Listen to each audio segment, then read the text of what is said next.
Okay, hang on. So the Fluffy Sheep brought up. Let me make sure I'm where I am in the questions of that you all were talking about during the break.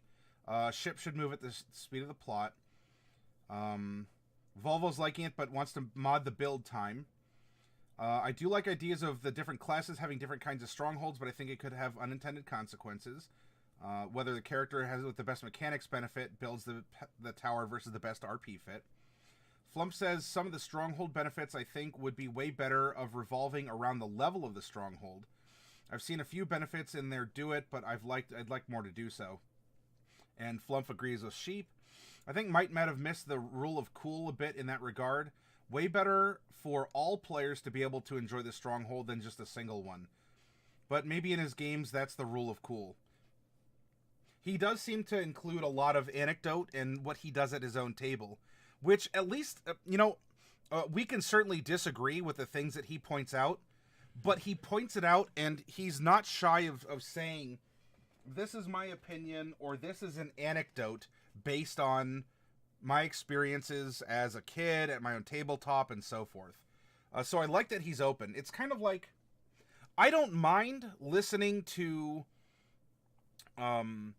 programs that might have a biased political point of view one way or the other if they're just honest about it. Because then I can measure what is said or proposed or opinionated over because I understand where I understand where they're coming from. And of course we can get into different, schools of philosophy, and it doesn't have to, I don't want to just bring up politics as one of the taboo topics, but, if someone is open with, this is who I am and where I stand, and this is my take or my projection on the issue, I personally am a lot more receptive to people, even in disagreement, because of the fact they're not trying to pretend to be something that they aren't. And so the way that this book has been written is rather refreshing to me, even if I share sentiments of disagreement.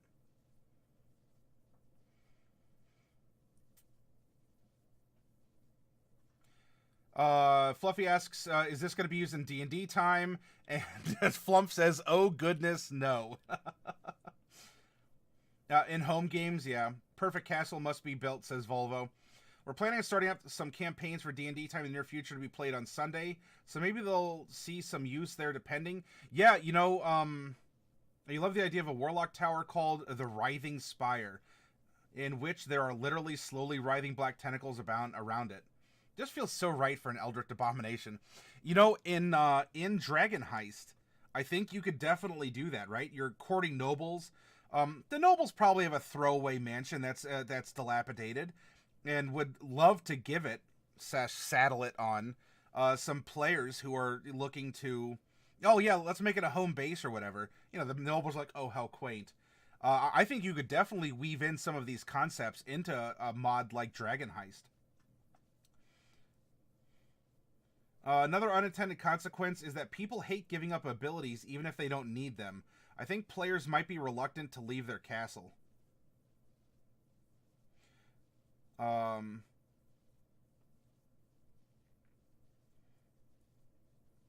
says creepy stuff to the Writhing Spire. I mean, kind-hearted Warlock are good. But Fluffy Sheep says, which might be fine, Deep Space Nine is the best Star Trek after all. They didn't do a whole lot of adventuring from the starbase, did they? I mean, that isn't necessarily a bad thing, Fluffy. The game could transition more into a Warring Kingdoms intrigue game, but I do see what you mean. And Fluffy responds, that's why I'm really hoping for good campaign ideas. Or the PCs could build their castle on the back of a giant turtle, which could just be amazing, at least to you. Well, to Flump. I think it would probably be a good fit with intrigue games. Has anyone ever actually played an intrigue game that worked really well? Flump says, oh heck yeah, I mean the Forgotten Realms even has a history of flying castles if you start off on a baseline of one of the published adventures. Mind if I crack a pack of Storm Kings? Yeah, go ahead, Flump. That's fine. You can sponsor one if you want. You can sponsor more than one if you want. I'm not going to stop you. My time would depend on the type of builders. I have different tiers of builders in my world. I think it's a rad way to handle it, Volvo. The higher quality of builders...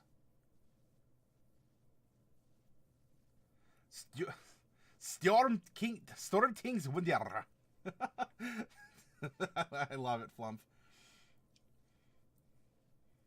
I would be more likely to give special benefits depending on the builder. Like Dwarven construction has strong walls, Elven construction needs less upkeep, etc. Fluffy says, something where the players regularly reminded of the choices they made. And I do agree. You know, giving that sort of cosmetic, you know, to tweak it. And I think that you can, even in the with what's presented up here, up yonder, beyond my hands, I think that you could very easily make some of those adjustments and to offer that kind of customization, right? Maybe humans just get it built quicker and cheaper. Dwarves are more solid, doesn't require less upkeep, but elves have a higher manufacturing, or you give different levels of, you know, you customize it. This is trade, cost, and benefit. And then the players can choose who do I want to build this castle, and therefore pursue a particular direction. You know, maybe they're granted a parcel of land by a noble, and it sits between, I don't know, they could even make like an orcish stronghold, like a keep of some kind, and that might be, I mean, that might be very, very interesting. Because it would maybe if it's ever invaded, I don't know, there's some kind of feature because it's sort of a foreign build, right? Because it's a foreign build, it's harder to siege because of its non-standard construction. Something like that could be really cool. All right, Trust a Flump. Which box has the clay golem? Huh. Anyway, you get to choose 1 through 8. This is a fresh brick. 1, 2, 3, 4, 5, 6, 7, 8. Which box is yours from the fresh brick? Number 3. 1, 2, 3.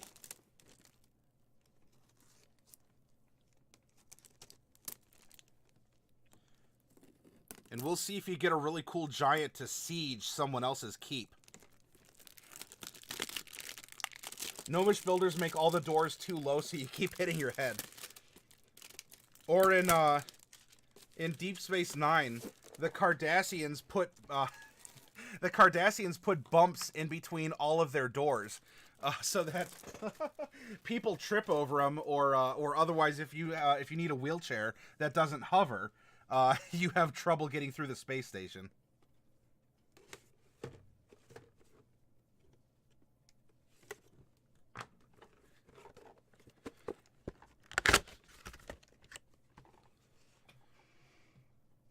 Well, a gnomish keep might have more automation to it, right?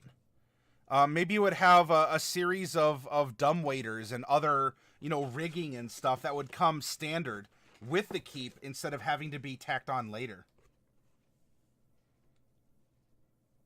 Yep, there was, Fluffy.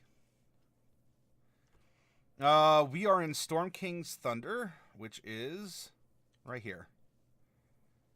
All right, Mr. Flump, if that is your real name. Of course, we all know it's Clay Golem. Let's pop open your packs here real quick as we're talking about cultures and strongholds and keeps. And I think those are excellent ideas, and I love hearing that kind of feedback. Not that I'm Matt Colville, I'm certainly not. Though he does share my name. All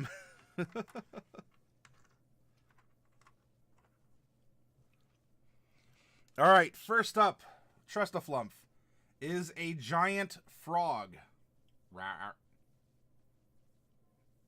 Aspects of the Matt, that is true. There is yet another Matt who is most likely still playing his, his campaign has been kind of heard of on Twitch, here and there. A couple people are probably watching it going on right now. What is probably like 45,000? But you know, we mats, right? Next up is... Ooh, we go right to the uncommons. A white.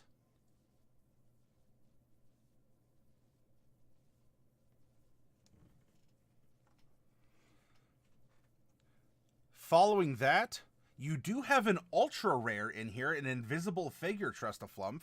Let's hop to that real quick. And that character is an invisible Kazi Alefandra.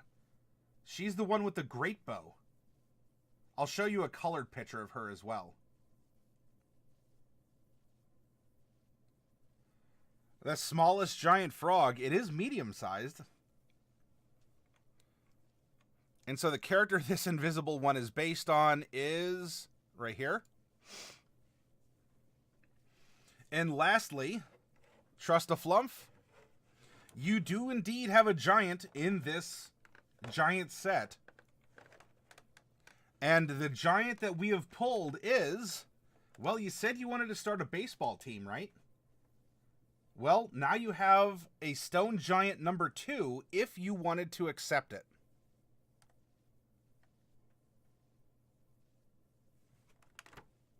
And we'll put a medium-sized white here for comparison.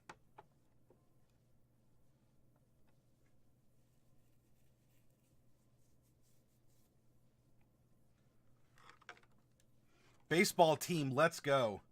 All right. It's getting tagged.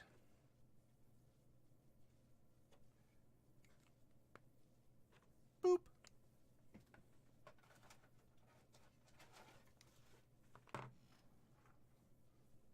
So thank you very much for your support, Trust a Flump. I'm very into baseball giants, but perhaps I can be lured into a trade for a future box I end up cracking. Oh. Stone Giant doesn't even know he's supposed to swing the bat with 2 hands. Yeah, he's just...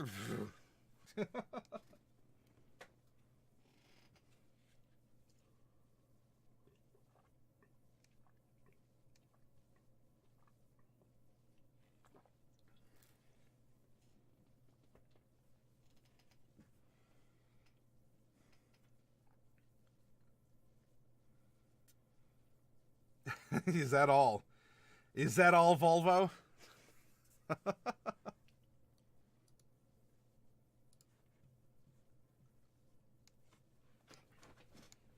Well, if any of you do want to give more miniatures a home, I can certainly crack open the boxes. As we do, why don't we talk about the final kind of stronghold called an establishment in these rules? And, of course, any discussion about rules or, oh, I like this, I don't like this. This is an open table conversation, not just me giving a presentation. So I'd love to hear your thoughts, or to have whatever channel interaction if you want to go on different adventures in our chat, you know, our quests. You all are always welcome to do so. Not all strongholds are mighty fortresses made of stone. If you're a rogue or a bard, you have little use for an army, or your own bespoke spell. Or, well, actually, being able to summon allies in combat would be pretty nice, but then you'd have to pledge service to a deity, and you're not really the follow-through with your agreements type. You prefer people owing you favors, not the other way around.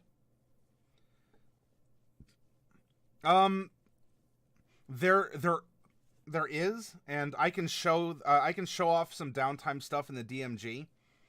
I think that this is more of an enhancement or a way that could bridge rules into strongholds or into this supplement.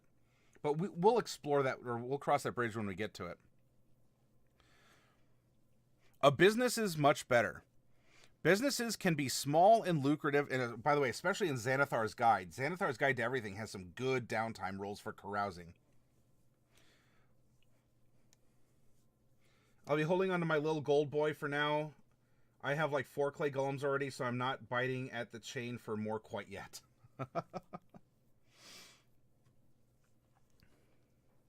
A business is much better. Businesses can be small and lucrative, and best of all, give no indication of what really goes on there. A legitimate business that hides your covert operation is called a front, by the way. But here, we'll call it an establishment. Drat, says Volvo. An establishment does two things. It makes money and gathers information, often from the same people it's making money off. Off of? I mean, it's still ending a sentence with a preposition, but I don't know, it came across as a little awkward. Anyway, there's been a couple little, like, word hiccups or something here and there. Your establishment could be an inn or a general store, both classic examples. Or it could be a blacksmith shop. Why not? So you don't know anything about blacksmithing, so what? You can hire a blacksmith who will be very happy to have someplace warm and dry and well equipped to do their business in. Let's go to a blacksmith shop and... I know in modern English, it's not necessarily as taboo. It just, I don't know, it feels a little awkward when you're narrating that, you know? Meanwhile, you make it a point to listen to all the interesting things the customers unwittingly reveal to the smith. Or you could stay away from the shop completely, have the blacksmith come to you with your part of the profits and whatever juicy tidbits folks were foolish enough to reveal. The better your front, the more likely folks are to speak openly there. I can't help but think back to our Vampire the Masquerade playthrough, and of course you get an establishment in that game, which is that cathedral that was converted into a nightclub. So there you go. One of the PCs creates a temple, and you go in and you turn it into an establishment. And the people off whom the money is made, that is the sort of nonsense up with which I will not put. Fluffy. The people off whom the money is made? That's the sort of nonsense up with which I will not put. Harumph. Each season, or every 4 months, depending on the calendar of your campaign world, your establishment generates 1,000 gold pieces per establishment. Wouldn't it be every... Well, I guess it's presuming three months to a season, but then why the default 4? Anyway. If your establishment is part of a castle, you can use this money to upgrade your castle, no problem. Rumors. During an adventure or in the lead up to one, you can spend some money and collect some rumors about the quest you're about to go on. The cost is 100 gold pieces per establishment level. On a successful gather intel check, see below, you learn the name of one kind of creature you'll be fighting, goblins, bandits, dragons, oozes, etc., and roughly how many there will be, a few, a dozen, dozens, a score, scores, etc. During the adventure, those creatures will be vulnerable to damage from your attacks for a number of attacks equal to your establishment level. In addition, the GM can choose to reveal any of the following: the location of a secret door or hidden entrance or exit, the location and nature of a trap, a description of one riddle or puzzle, or the location and description of one powerful magic item. It may seem like this is taking the fun out of the adventure, but for the player with the establishment, it will seem like the opposite. It will make them feel awesome, and at the end of the day, you can always add more traps and secret doors. Hey, Golden, welcome. That's a lot of money. Yeah, that's sort of the point. But look at it this way. Is it substantially more than your character gets from adventuring? Not in my experience. And apart from other things in this book, what exactly is there to spend money on? It's not like gold all by itself makes your character more effective in combat or harder to hit, nor does it solve problems in the dungeon or elsewhere. For many players, simply having a lot of money is a fun fantasy all by itself. The Strongholds are designed so the PCs each have a different kind, and they all work together. The rogue can raise money, but has no army. The fighter wants an army, but an army costs money, etc. Gathering intel. Investigation allows you to do detective work, learning the whereabouts and activities of individuals, but organizations are larger and more complex. By collecting a little information from everyone who visits, your establishment lets you spy on organizations and people. This is represented by your Gather Intel skill, gained if you own an establishment.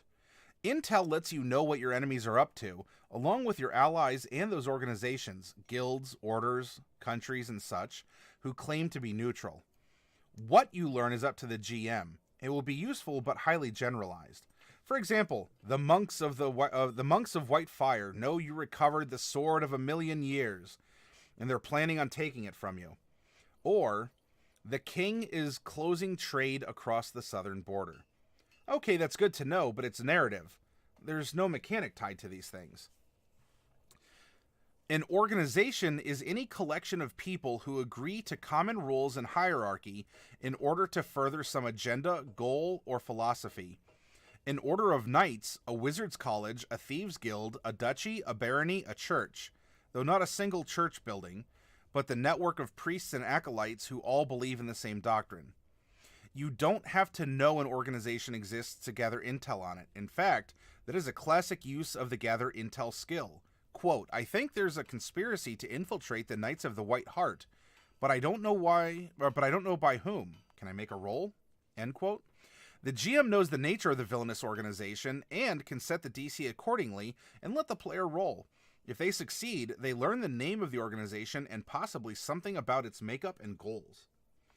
Fluffy Sheep says, it might be better to use this for leasing space to an NPC. It's good to have Quark around to tell you what's going on, but nobody actually wants to be Quark. But everyone wants to be Grand Nagus. Especially if you get to say stuff like this. Quark! You knew I'd be visiting, Quark. The Ferengi. And I mean, it's talking about subletting your establishment to a blacksmith. Why couldn't you have a little goblin bartender named Quirk working behind the scenes? Who happens to have a bit of a dopey brother and is visited by, the Grand Gobless now and again, and who might be proud and ashamed simultaneously of his mother.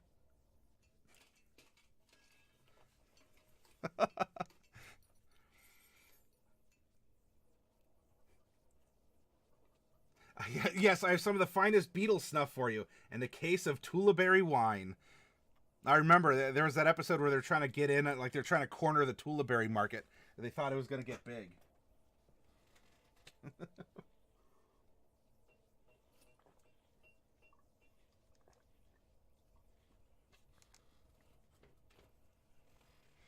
And of course, let's not forget the special rooms that they lease that has illusion magic filling them. Range. Obviously, you can't use your establishment to deduce the existence of organizations on the other side of the world. Your establishment is only effective against organizations operating within 24 miles times its establishment level. On many maps, a hex is 24 miles from side to side. So, a first-level establishment could spy on an organization in its hex and the 6 hexes around it, 1 hex radius. A second level could spy on its hex and the 18 closest hexes. Gather Intel is a skill granted by your establishment, and it uses your stronghold level as its maximum bonus instead of an ability modifier. So a first-level establishment would let you make Gather Intel checks at a maximum bonus of +1. You are automatically proficient in Gather Intel if you have an establishment, and add your proficiency modifier. Gathering Intel costs money. It's expensive to pay folks to spy on people. It costs 100 gold pieces per level of your establishment. Larger establishments with larger bonuses have more people to pay. For each increment of 100 gold pieces you pay, you gain a +1 bonus to the check. No, you can't pay nothing to roll a +0, or to roll at +0. You can't pay nothing. That I know it makes sense. I don't know. It's weird. You can't pay nothing. Hennifer has a third-level establishment, a general store. If she pays 300 gold pieces, she can make a Gather Intel check at +3. She cannot pay 400 gold pieces to get +4 because she is limited by the level of her establishment. But she could choose to pay 200 gold pieces to get +2 to her roll. You may make a number of gather intel checks per season equal to your establishment level, but you cannot make more than one check against the same organization during the same season. You got to let some plots play out, right? And remember, when we're basing ourselves in long-term politics and with construction goals and investing, our timetable in our D&D game, in our campaign, has widened. And so now, this could be going on in the background. You could campaign over the course of a season or two, of course. But this is, this could be going on in the background. It will take time, to travel, to pay off people, to infiltrate. Seems like you would almost always want to roll a maximum power. If you have the gold, exactly. If you have the gold, go for it. Go for the gold. Some organizations are easier to spy on than others. Players, when you specify the organization you're spying on, the GM sets the DC based on the criteria in this section, and you only get results for the organization you named, not the smaller organizations it controls. Exactly how these factors determine the DC of the gather intel check is up to the GM. Just as there are no hard and fast rules for what counts as difficult lore for a character making an Arcana check.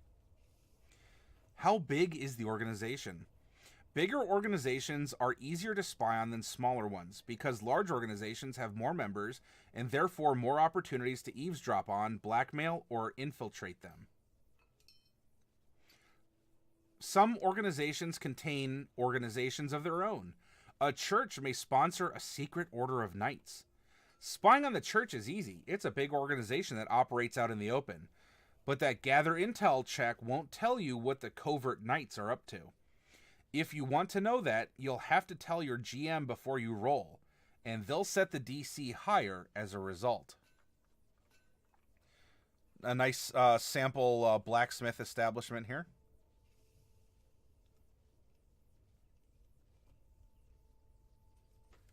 Compared to the cost of the stronghold and the amount of money involved in general, the prices are just super low. Well, they did make the caveat here for establishments that an establishment is a stronghold, but it doesn't necessarily add... It can add to a castle, but it's not really defensible or a meaningful establishment in itself. It's more like a service that you can build into a castle, or a service that exists within the fortifications of a city already. So I think with the cost being low, it's because you're trading, thick stone walls and soldiers patrolling and high towers and the like for a commonly built storefront of some kind. And so really it just exists as it's fragile, but it exists as an information brokerage, as an exchange for money, as a plot hook delivery service, that kind of a thing. Is the organization covert? Covert organizations are harder to spy on.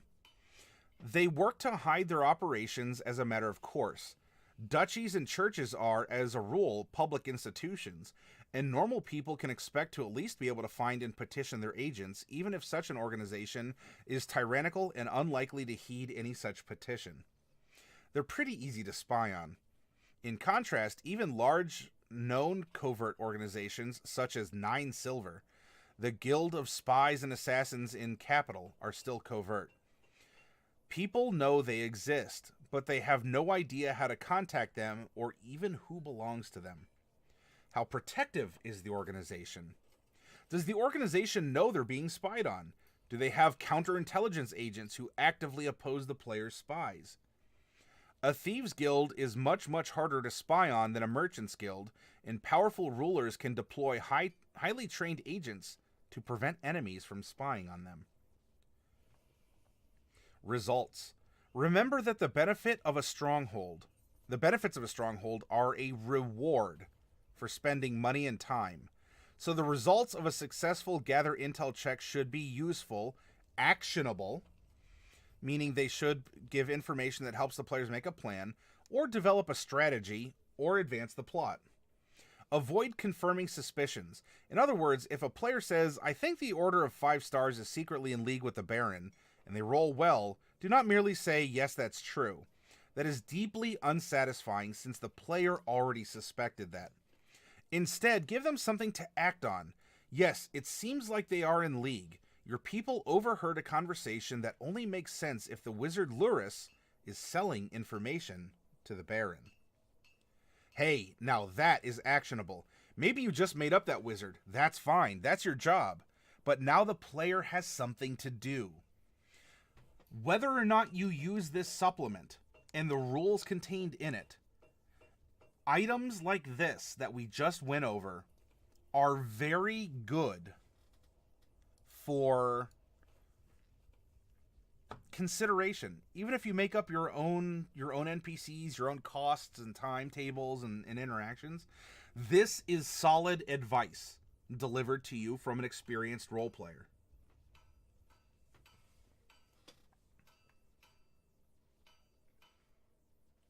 I'm a little curious about why there's some blood splatter on the map of the blacksmith's hut.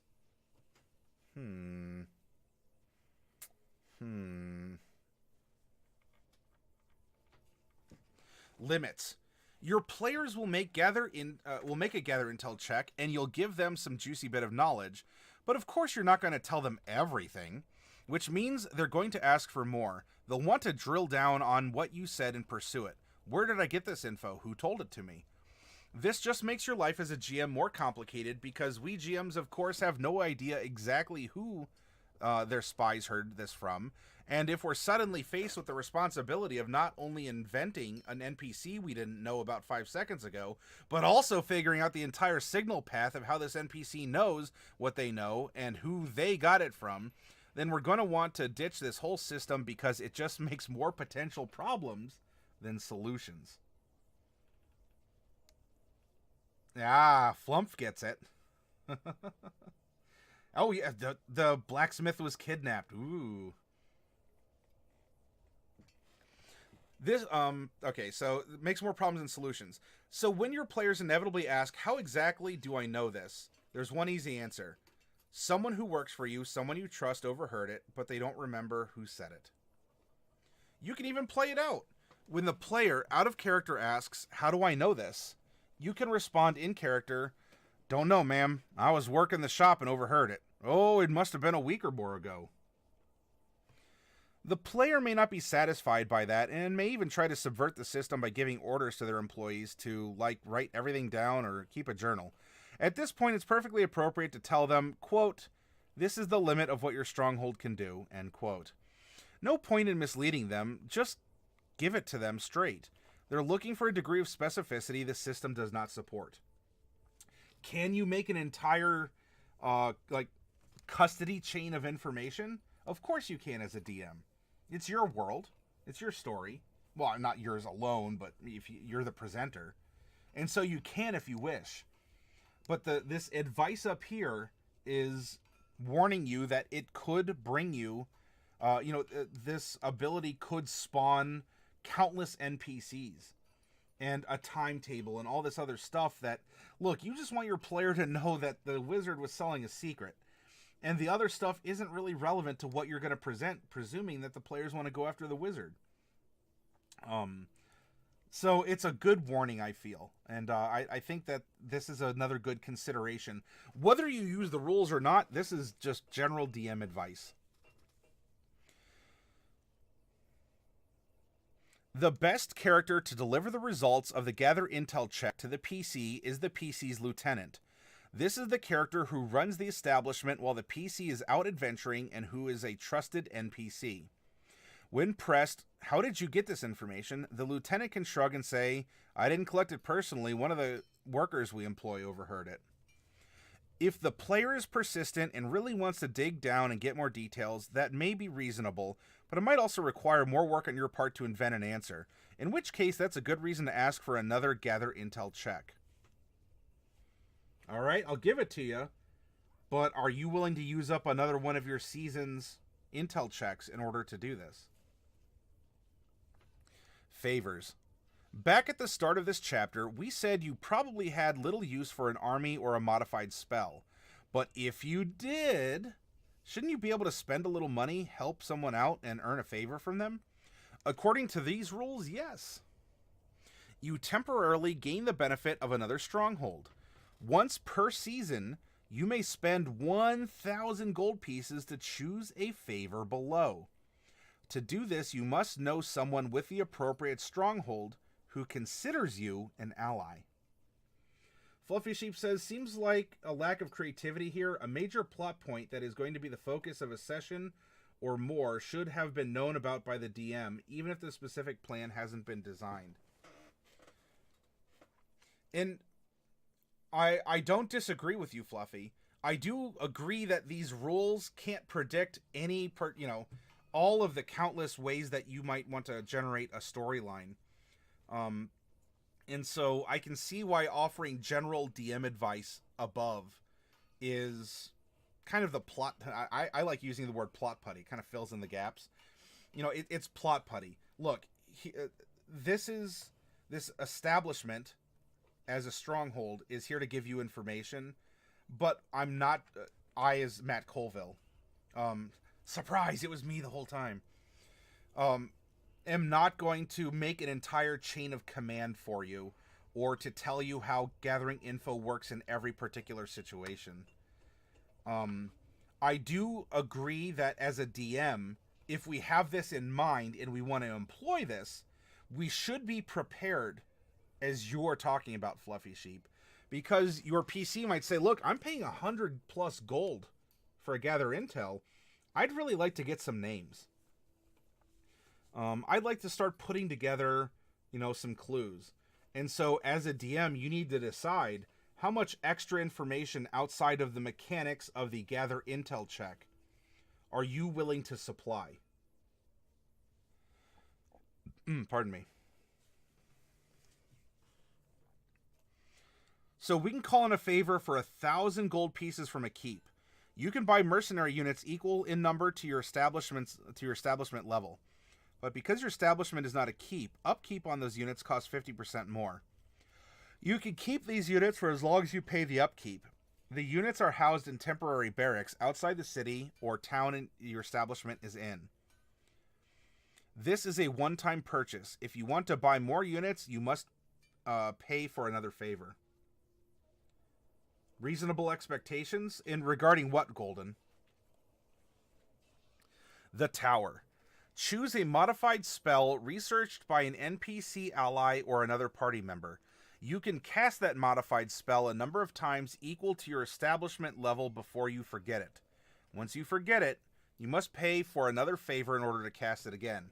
Now, if you decide to not use that system, and if you went with, let's say, Trust-a-Flump really likes the system of advanced spellcasting by school and not a custom spell, you are going to have to think about something else to replace a favor called in by the tower. In that case, would it be you hire a caster from that school who is then going to perform that in some way? Or, I don't know what the other alternative might be. I mean, just trying to think on the fly real quick with you all. If you have suggestions, feel free to throw them in over in the chat here. The Temple. Choose an allied NPC or party member with a temple. You can petition their deity and use their concordance once. If you summon a servitor, it remains for a number of rounds equal to your establishment level. The money for the favor goes to the ally. A PC ally could refuse to grant the favor, but they cannot change how much the favor costs. They may want to negotiate better terms or get something else in return, but the benefits of the favor originate from the establishment and the power of the network of people in your employ to lie, manipulate, and double deal so that the folks granting the favor think it was their idea. A PC ally, therefore, might want to name their own terms. I will grant you this favor if.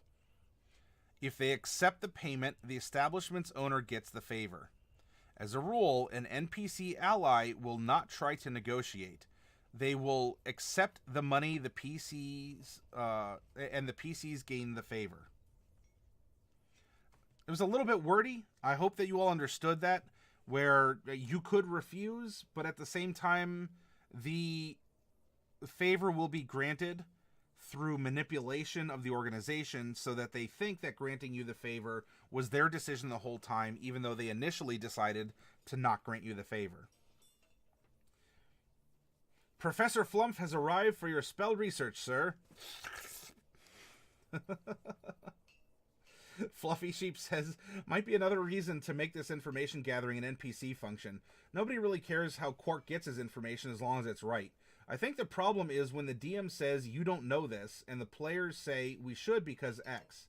Because if you're getting information from someone who isn't willing to reveal their sources, then the players don't have grounds to argue. Point, counterpoint.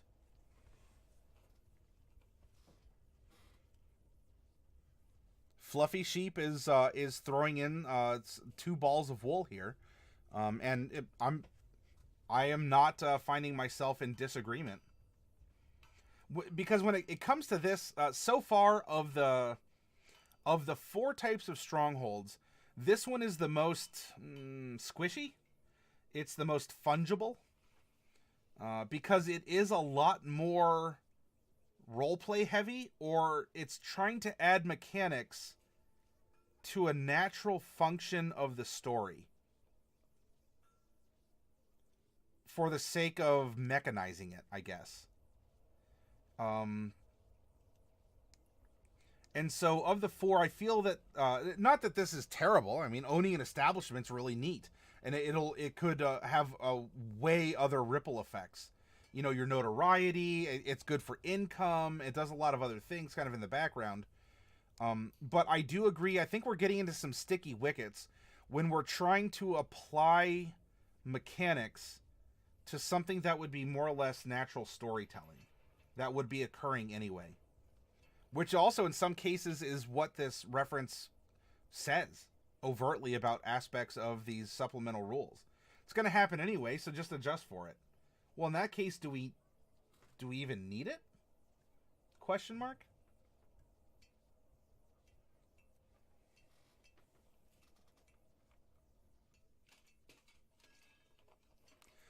Example, large establishment, a theater. Oh, what? Quick question. Which theater does this resemble from our real world?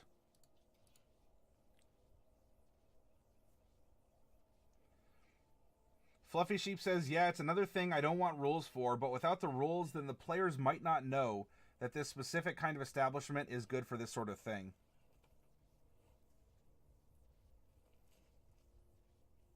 Yeah, it's Fluffy. I get what you're saying is paradoxical, as just some hack writer from 500 years ago who apparently smoked marijuana and also wasn't a person and was a group of people all writing under a pseudonym, perhaps in a pot-smoking writing circle. I don't know. I keep finding out new things about this hack writer from 500 years ago and the Globe Theater in which his/their plays were presented.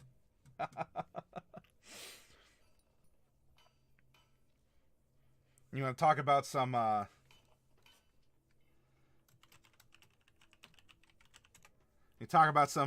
some conspiracy stuff, right?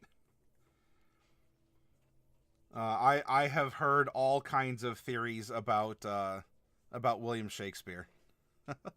But yes, this does resemble the Globe Theater. So hey, there you go. If you didn't know that, then no, that's Homer. Homer's plays weren't written by Homer, but by another man with the same name. Yeah, they weren't written by Homer, but they were written by Homer, just not Homer, you know? And apparently Homer must have had some pretty good glaucoma going on too. I'm sure he smoked pot and all this historical revisionism.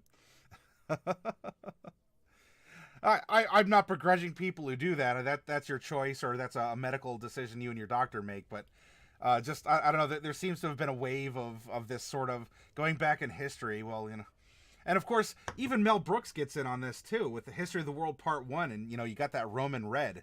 You know what I'm saying? uh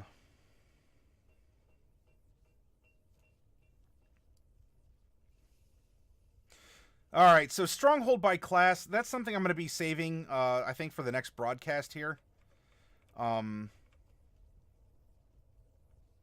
we went through the 3 other remaining establishments, and I think we had an awesome conversation on the side too.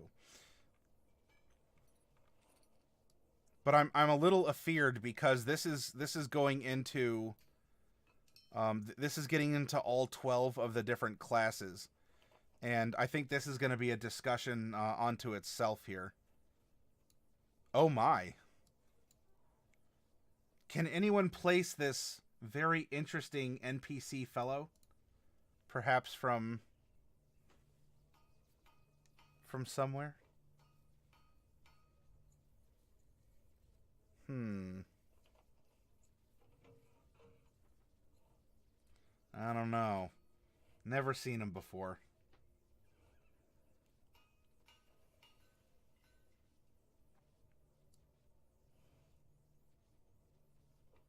And of course, villain strongholds too.